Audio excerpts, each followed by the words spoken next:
Welcome. If you want to use Google Pay on your Samsung Galaxy S20 Ultra, for the first you have to go to the Google Play Store, type on the search and download Google Pay. Enter this and click on the install and just wait a little bit.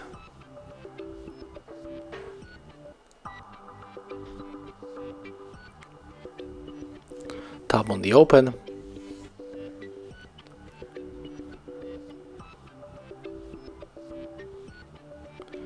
Click on the get started.